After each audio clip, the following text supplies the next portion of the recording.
Perkenalkan, nama saya Novan Bayu dari kelompok 12. Di sini saya akan menjawab pertanyaan dari Kak Aulia Firda, perwakilan dari kelompok 1. Mengapa konsep masalah lebih objektif dibandingkan dengan konsep utilitas?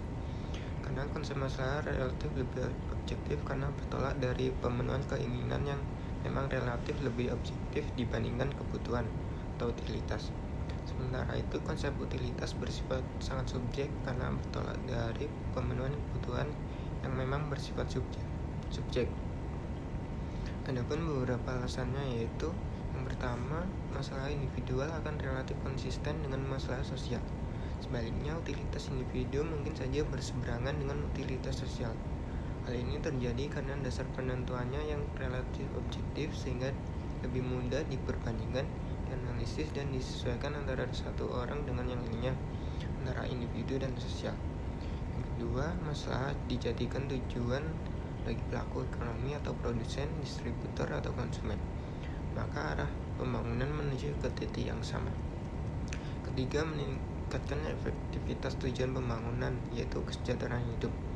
Konsep ini berbeda dengan utilitas, di mana konsep bertujuan memenuhi keinginan, adapun produsen dan distributor memenuhi kelangsungan dan keuntungan maksimal.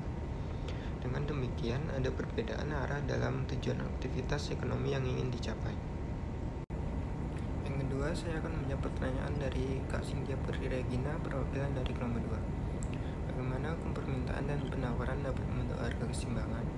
Keseimbangan harga adalah harga di mana produsen dapat menjual semua unit yang ingin diproduksi dan pembeli dapat semua unit yang diinginkan. Pada suatu titik waktu tertentu, persediaan barang yang dibawa ke pasar adalah tetap. Dengan kata lain, kurva penawaran dalam kasus ini adalah garis vertikal, sedangkan kurva permintaan selalu miring ke bawah karena hukum utilitas marginal yang semakin berkurang. Penjual tidak dapat membuatkan biaya lebih dari yang akan ditanggung pasar berdasarkan permintaan konsumen pada saat itu. Namun seiring waktu, pemasok dapat menambah atau mengurangi jumlah yang mereka suplai ke pasar berdasarkan harga yang mereka perkirakan dapat dibebankan. Jadi seiring waktu, kurva penawaran miring ke atas, semakin banyak pemasok berharap untuk dapat mengenakan biaya, semakin mereka akan memproduksi dan membawa ke pasar. Dengan kurva penawaran miring ke atas dan kurva permintaan miring ke bawah, mudah untuk membayangkan bahwa pada titik tertentu keduanya akan berpotongan pada titik ini. Harga pasar cukup untuk mendorong pemasok untuk membawa ke pasar dengan jumlah barang yang sama, yang bersedia dibayar oleh konsumen dengan harga itu. Penawaran dan permintaan seimbang atau dalam keseimbangan. Harga dan kuantitas yang tepat di mana hal ini terjadi tergantung pada bentuk dan posisi masing-masing kurva penawaran dan permintaan, yang masing-masing dapat dipengaruhi oleh sejumlah faktor. Yang ketiga, saya akan menjawab pertanyaan dari Kak Widya Intan Octavia, perwakilan dari kelompok 3. Permintaan produk yang semakin bertambah mempengaruhi tinggi rendahnya produksi. Lalu bagaimana pengaruh keseimbangan konsumen untuk bersaing dalam faktor harga tanpa menyampingkan kualitas produk? Dari segi kualitas produk merupakan kemampuan dari suatu produk dalam menjalankan fungsinya. Kualitas produk mempunyai hubungan yang sangat erat dengan kepuasan pelanggan karena kualitas produk dapat dinilai dari kemampuan produk tersebut untuk menciptakan kepuasan pelanggan. Dengan meningkatkan kemampuan suatu produk, maka akan tercipta keunggulan bersaing sehingga pelanggan menjadi semakin puas. Dari segi harga dilihat dari sudut pandang mengungkapkan bahwa di indikator penilaian harga dapat dilihat dari kesesuaian antara suatu pengorbanan dari konsumen terhadap nilai yang diterimanya setelah melakukan pembelian. Dan dari situlah konsumen akan mempersepsi dari produk atau jasa tersebut. Persepsi yang positif merupakan hasil dari rasa puas akan suatu pembelian yang dilakukannya, sedangkan persepsi yang negatif merupakan suatu bentuk dari ketidakpuasan konsumen atas produk atau jasa yang dibelinya.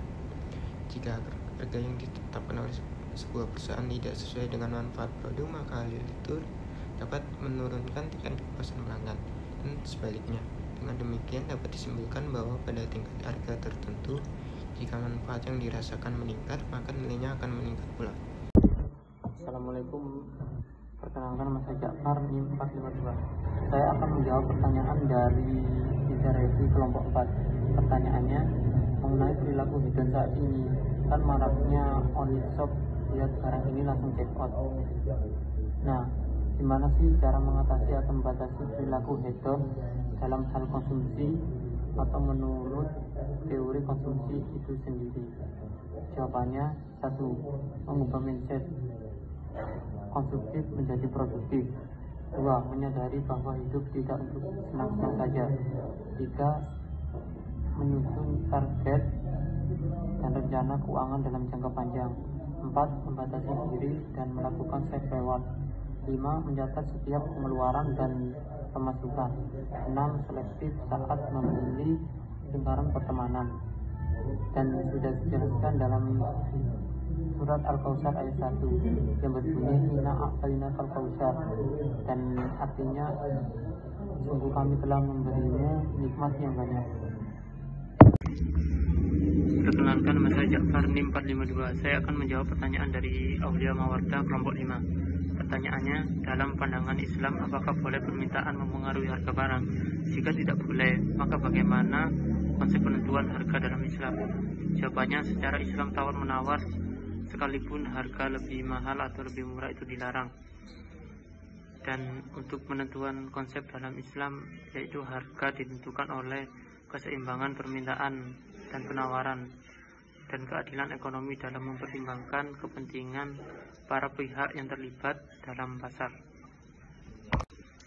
Assalamualaikum, perkenalkan, nama saya Ja'far NIM 452. Saya akan menjawab pertanyaan dari Adinda Putri Snaini kelompok 6. Pertanyaannya, apakah yang akan terjadi jika konsumsi suatu negara melebihi dari pendapatan nasional yang diterima suatu negara tersebut? Jawabannya, akan terjadi ketidakseimbangan dalam urusan menghasilkan barang karena pola konsumsi lebih banyak dibanding pendapatan. Perkenalkan, saya Muhammad Fatul Muin dengan NIM akhir 474 dari kelompok 12. Di sini saya akan menjawab pertanyaan dari Salsabila Dwi Azizah. Pertanyaannya adalah, di tengah maraknya berita resesi ekonomi yang akan terjadi pada tahun depan, yaitu tahun 2023, menurut kalian, bagaimana cara untuk mengelola konsumsi agar terhindar dari sikap israf dan tabzir atau berlebih-lebihan, agar dapat meminimalisir efek resesi yang kemungkinan terjadi pada tahun depan? Apalagi masyarakat Indonesia terkenal dengan sifatnya yang konsumtif. Jawaban dari kami, yang pertama, membuat prioritas kebutuhan. Yang kedua, bersikap lebih dewasa dalam memutuskan masalah. Yang ketiga, mendekatkan diri kepada Allah SWT. Yang keempat, selalu bersyukur atas pemberian Allah SWT. Yang kelima, dengan menstabilkan pengeluaran dengan pemasukan. Selanjutnya, saya akan menjawab pertanyaan dari Aisyah Dwi.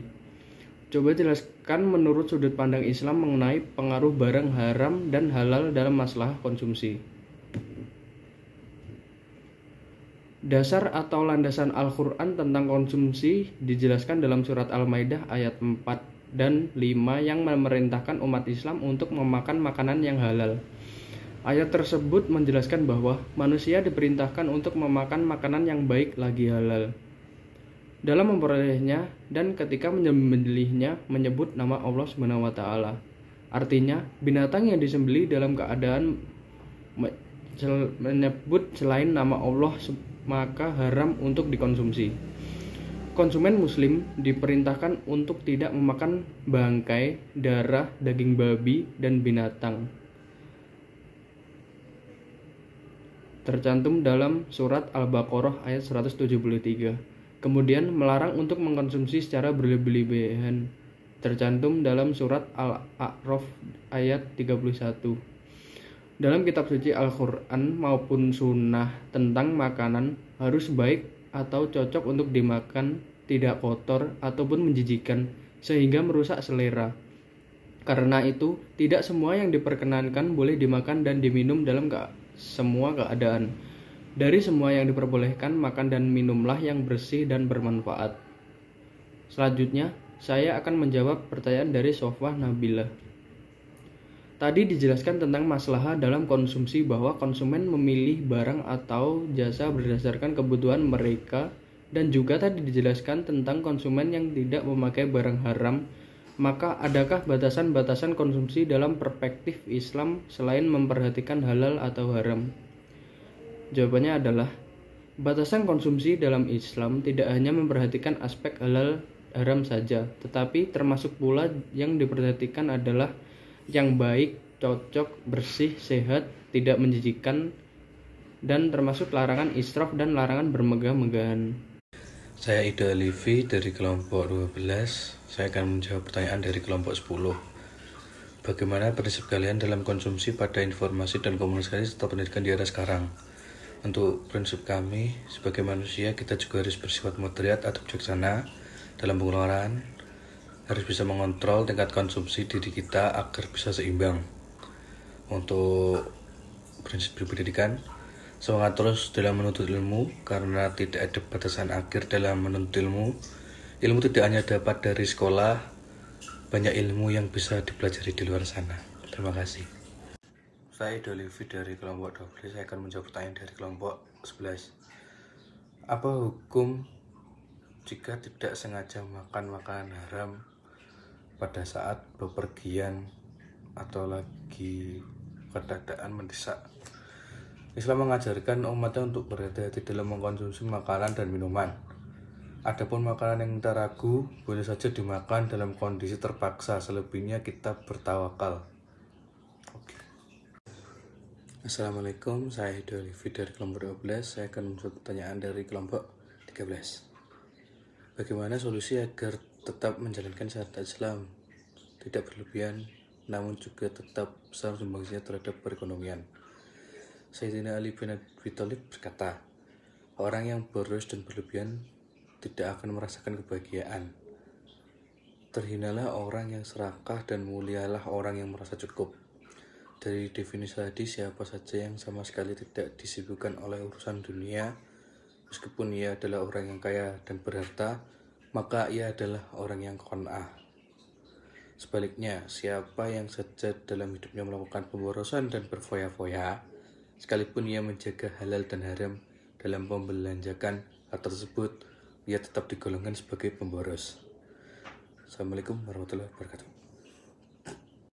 Saya Muhammad Fatul Muin dengan NIM akhir 474 dari kelompok 12 akan menjawab pertanyaan dari Zakia Maharani. Berikut pertanyaan. Bagaimana konsumsi masyarakat dalam suatu negara mempengaruhi pertumbuhan ekonomi negara tersebut?